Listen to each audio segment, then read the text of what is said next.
stay at home if you can, or basically stay away from public indoor areas if you can. 2, wear face coverings and social distance from other people. And remember, because the virus is aerosolized, that means that 6 feet is not far enough to protect you from contracting the virus, especially when indoors. 3, you're encouraged to isolate when exposed or symptomatic.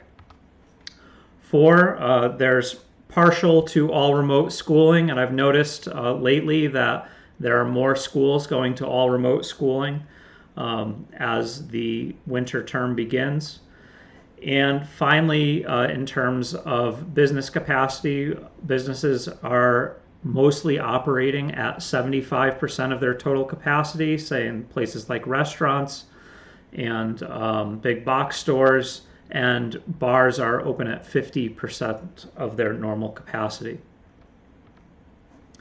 In the Coastal Bend, we've seen 36,163 total cases of COVID-19, and these are confirmed cases with a PCR test, and we've seen 31,535 recoveries. Importantly, this week, we're seeing an uptick in the number of active cases where it's gone up by 18%. That's the biggest increase we've seen in at least 2 months. So this is something to be aware of, and we did have those large numbers of cases last week, which definitely contributed to this increase in the number of active cases. So presently at 3,691 confirmed active cases. I want to emphasize that there are many more active cases than 3,691, but that's the number of confirmed with a PCR test active cases that we have right now.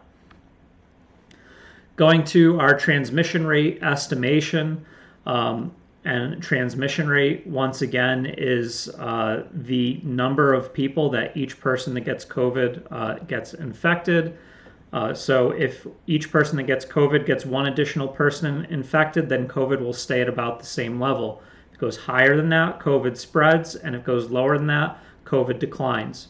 And so that's why this 1 is a big metric or milestone for us to keep track of. And over our holidays, Thanksgiving and the Christmas weekend, we estimate that there was a drop below 1 for the transmission rate before going back up again. After Thanksgiving, it went up to a median level for dropping down again below 1. And after Christmas, we believe that the transmission rate has increased to a higher rate than before Christmas at about 1.14. So obviously you can't get a fractional amount of a person infected. So what this means is that most people that get COVID transmit it to one additional person, but some people transmit it to more than one additional person. Now what's happening over here, this is off in the future. We're projecting that next week we will see businesses roll back to 50% of occupancy. And I know we've been saying this for a while, and it's been a lot of next weeks we think this is going to happen.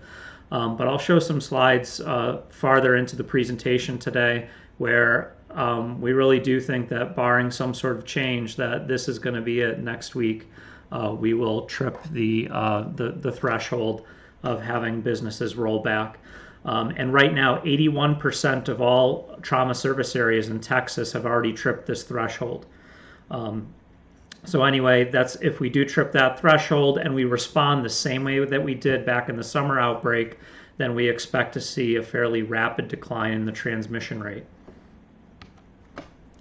Moving forward, the red here is the model, and the black are the actual numbers of new cases per day.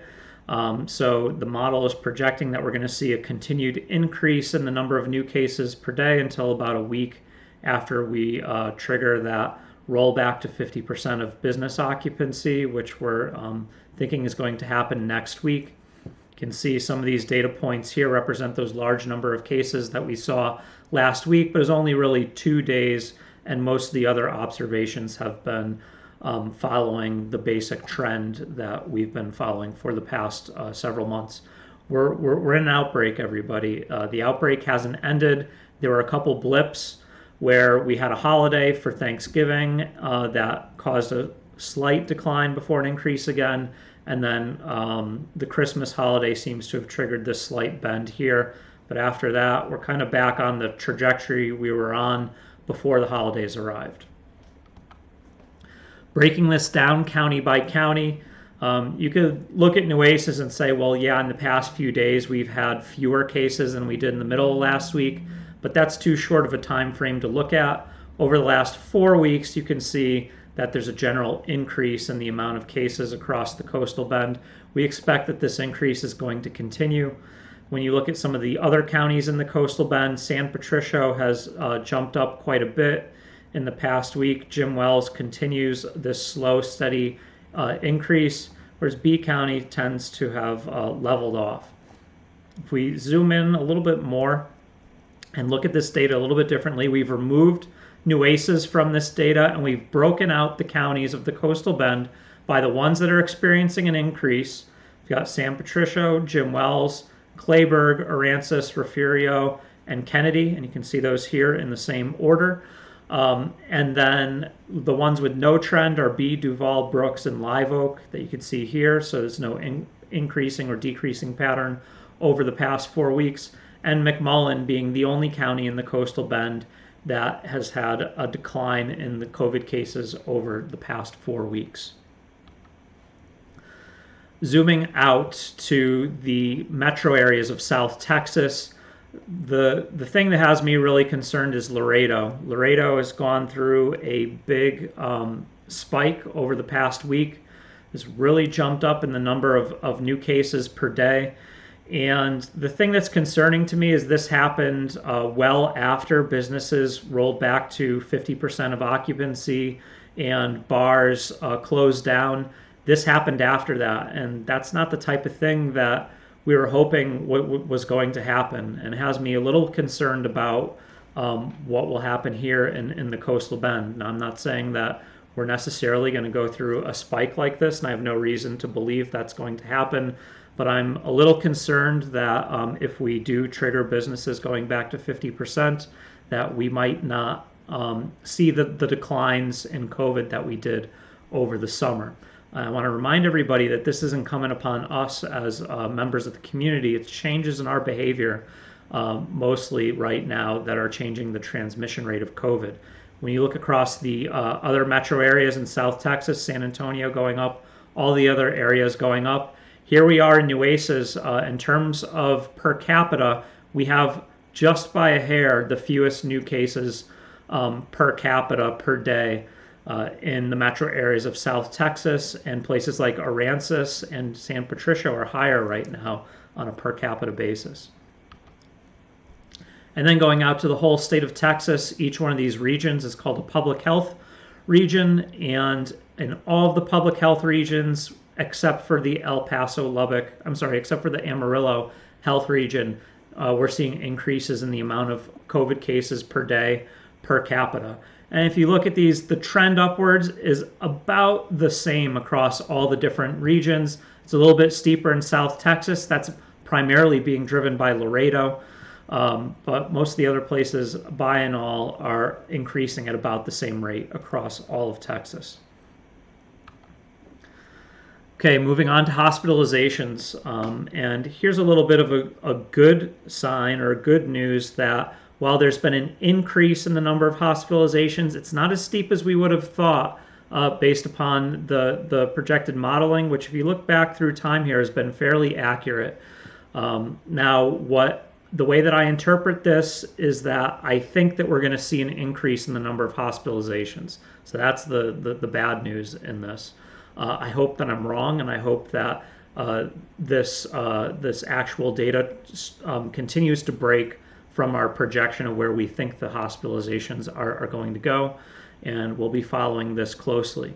But the model's been fairly accurate, so we expect that this number is going to increase moving forward across this week. Moving on to the percent of our staffed hospital beds that have COVID patients. We're at 14.5%. Now, this is a mouthful, but this is the metric that the state uses to determine whether businesses need to roll back to 50% of occupancy. And if we go above 15% for 7 days, that would trigger that business occupancy rollback. Right now, you can see that for the past 2 weeks, we've been right there, just below, and one day we went over that 15% threshold. We need 7 days in a row above 15% to trigger this rollback. We do expect that we're going to go above this 15% threshold this week, and we'll see if that comes to pass. Moving on to the ICU, and we're really focused on the ICU because that's where the hospitals really feel the pinch of COVID. Right now we have 57 patients, or as of yesterday, there were 57 COVID patients in the ICU and 100 non-COVID patients. That's just above 1/3 of all the patients in the ICU are COVID positive. We think that this is a good indicator of pressure on the ICU, and you can see that during the summer outbreak, the pressure was high, where the number of COVID patients exceeded the average number of patients in the ICU before the outbreak. Right now, we're not at nearly that height. We're about at 1/3 of that level of pressure, but the pressure is continuing to increase here, if only ever so slightly. Looking at this ratio of COVID to non-COVID patients in the ICUs across all of Texas yesterday, you can see that Lubbock, us here in the Coastal Bend, and Galveston have the lowest amount of pressure on the ICUs, and most other places have quite a bit higher pressure, especially Laredo. Look at that, it's over 75% approximately of all the patients in the ICU are COVID positive. Victoria is not far behind there, and RGV is at 50%. So again, this is an indicator of the amount of pressure that's being exerted on the resources of the ICUs. This is the same figure, but instead of being for just yesterday, it's for the last several months since the beginning of the summer outbreak. And if you look across all these graphs, you can pause the video if you want. Most of them have maybe a peak or a leveling over the past week or so, with only some places like Abilene here still continuing to trend upwards, or Lubbock trending downwards. And we round this out with a report on the fatalities. There's been 937 confirmed fatalities in the Coastal Bend at this point. I want to remind everybody that these numbers are counted by the state from death certificates where COVID-19 was the primary cause of death for these people. Now, Nueces County keeps their own count. They're also looking at death certificates. This data reaches us a little bit faster because we don't have to wait for the state to count those death certificates. So there's been 601 fatalities in Nueces County. And again, our data is a day behind. So there was probably a few more people that need to be added to this count. And if you look at this inset figure, this is the average number of new fatalities per day. And you can see it looks like it's trending downwards, but really what's happened here is it's leveled off for Nueces County. So it's the fatalities per day have leveled. Just the way that we fit this data has no way to go to a level, and it has to fit this kind of upwards and downwards curve. And in other parts of the Coastal Bend, you're seeing an upwards trend in the number of new fatalities per day. In summary, the transmission rate is above 1. That means that COVID is spreading, and the fall and now winter outbreak is continuing in the Coastal Bend. Both new cases and hospitalizations are increasing. Fatalities per day are level. Now, that doesn't mean that they've stopped. It means that we're not seeing more new fatalities per day across the Coastal Bend overall, but we do expect these numbers to increase based upon our modeling. And it's important for those reasons that we need to stay vigilant. Multi-household celebrations are highly discouraged at this point. We're right in the heart of what's normally called flu season, but this year it's COVID season, and the transmission rates are high right now because we're spending a lot of time inside.